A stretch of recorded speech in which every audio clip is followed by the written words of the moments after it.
noma ozobe sadliwa khona le madoda. Hey Tabizi ijaha lide madoda likhona le awafaka TK madoda.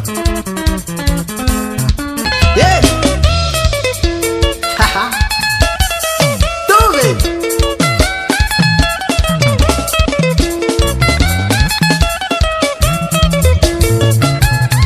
Patrick